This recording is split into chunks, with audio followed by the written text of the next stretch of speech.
Hi everyone, this is Jen Norix. I'm a minister. I'm bi. My pronouns are she and her. And the parish is a place for LGBTQ people to explore questions of faith.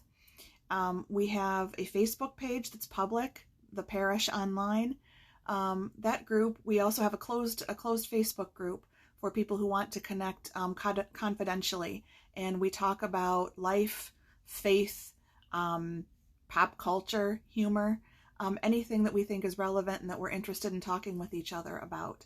So if you like this talk and you'd like to have more opportunities to interact with our group, please head on over to Facebook, check out our public page, and click like.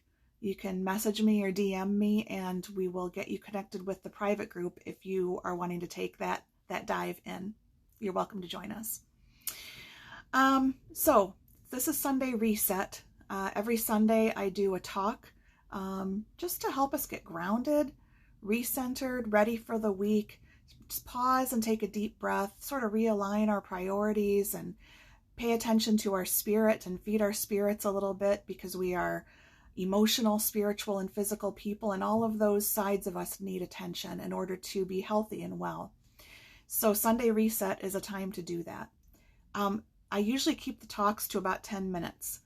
There was so much good stuff this week that I wanted to share with you that I'm going to do probably closer to 20 minutes. And I'm new to IGTV. I can only get it to post something that's 15 minutes or less. If you know how to get around that, please message me.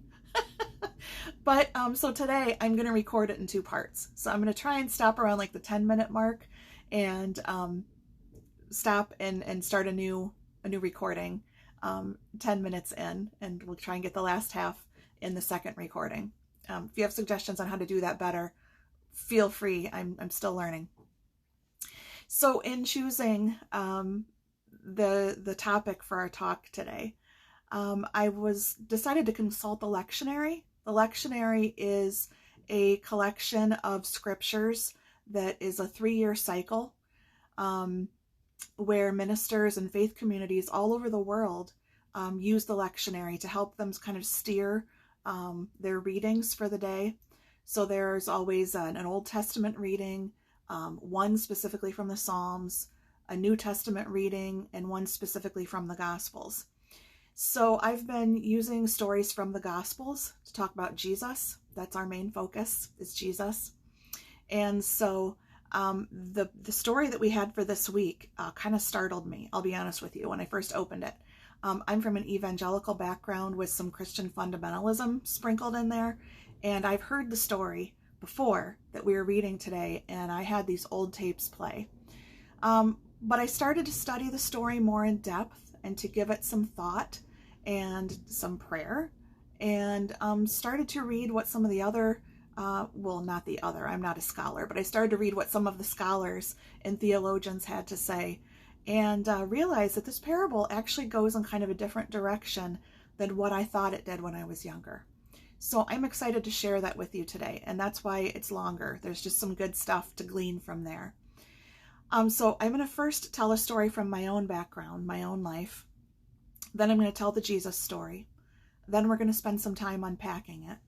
And hopefully you will leave feeling that this story that Jesus told his followers is not a scary story, but it's one of hope and of divine generosity. So, story from my own life first. I have a person in my inner circle. Sorry, my hair is kind of driving me crazy. I have a person in my inner circle who struggles with anxiety. And I do too. So we're kind of each other's support. And there was a day this past week where my person was having a bad day. I was having a reasonably good day. And so I was sort of trying to help them get a little bit of perspective on what it is that they were dealing with. They were saying to me, this anxiety is so bad. I don't want to live the rest of my life this way. Is this what it's always going to be like? And I said to them, you know what? Right now, we are about 8 months into the pandemic. Our country is in a lot of turmoil and disagreement and hatred. Right now, we're just trying to get through it the best we can. And this is probably not a great time to be worrying about your anxiety levels for the rest of your life. Right now, let's find some healthy ways to cope with what's happening at this moment. And we'll talk later. After we get through some of this really rough stuff, we'll talk about what it means long term for your anxiety. And to give them a little illustration and help them understand better what I was saying, we live in Michigan. So I said, imagine that you decided to start running 5Ks and you went outside for your training, and there was a foot of snow on the ground, and you put on your heavy boots and you started to try and run. And before you got to the end of the block, you went back home and you said, this is impossible. I'll never be able to run a 5K. I'm just going to give up. And I told the person, if you said that to me, I would be saying, but summer's coming. The snow is going to melt.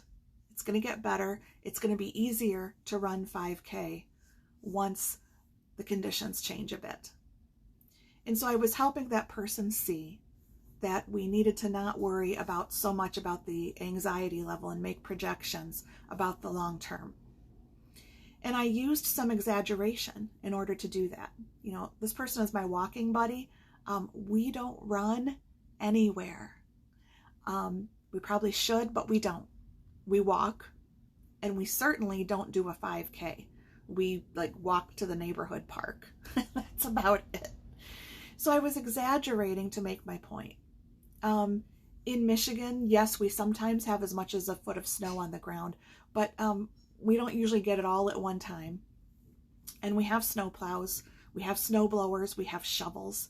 And so it's rare that everything the eye can see is covered in a foot of snow. Usually we can see the driveways, we can see our sidewalks. And so I was exaggerating in order to help this person understand the point that I was making. Jesus often did that. In his teaching of his students, he would exaggerate, and he would tell stories. He would take something that was familiar to his listeners, and he would exaggerate it sometimes, and he was trying to make an overall larger point. He often started his stories, they were called parables, with the phrase, the kingdom of heaven is like. And he would then tell a story to help his followers understand a little bit more about God and about God's kingdom. So I want us to keep that in mind as we go through this today, because it's not necessarily that a parable is a true story, but there's truth to be found in the story. And so we have to wrestle with that and ask, what elements of this should be taken literally? What elements are used to make a point? And note, people don't always agree on that, by the way. But where I'm going today, there are some folks who know a whole lot more than I do and write about this stuff, who saw these things that I'm going to talk to you about today.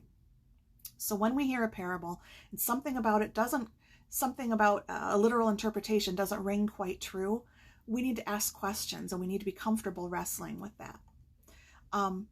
This should leave us feeling encouraged because Jesus brings hope. Jesus doesn't bring despair. So I'm going to read from Matthew 25, starting at verse 14. Stick with me.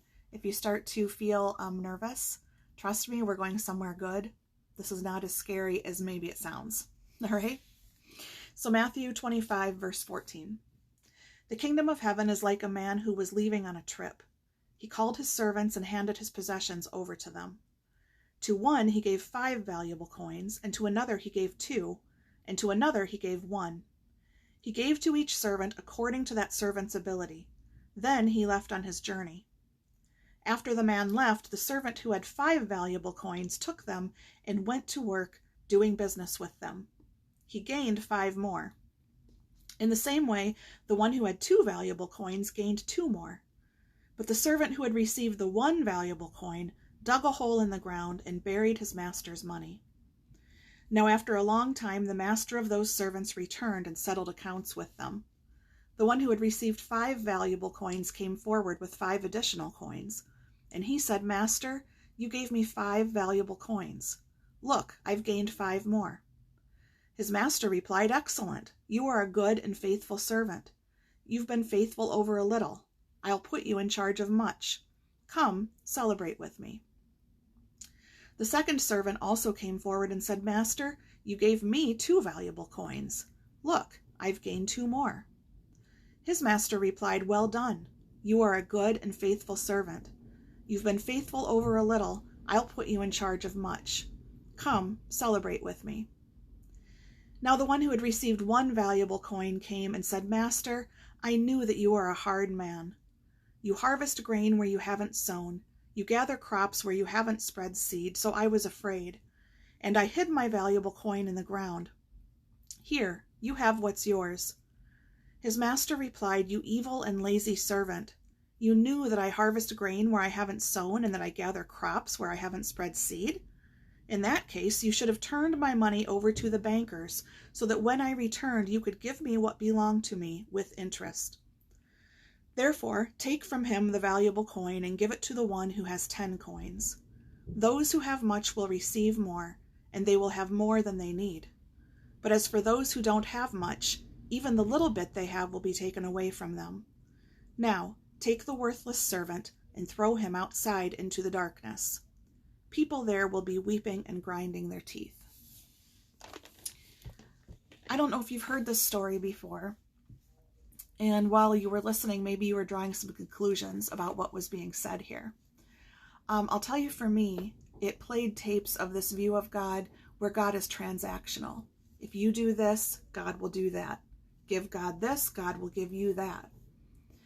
You do good, you get a reward and go to heaven. You do bad, you get punished, you go to hell. That was the story that I was told. That was the interpretation that I was told of what this story meant. I want to say, I think that view of God as being transactional is false. Because throughout Scripture, we see the story from beginning to end of a God who created, who loves the creation, who reaches out to the creation, who time after time after time offers opportunities to engage in meaningful and loving relationship. So this idea that God is a transactional one who's quick to anger and eager to send people to hell, I think is false. And I want to point out, by the way, that nowhere in this story does Jesus say hell. He does say some things that we need to talk more about at the end of the story, and we will talk about them. What did he say and what did he mean by that? But I want to say that there is more to this story. This is a good place for me to pause it. I'm going to hit stop and I'm going to pick up with part 2. So hang with me. Thanks.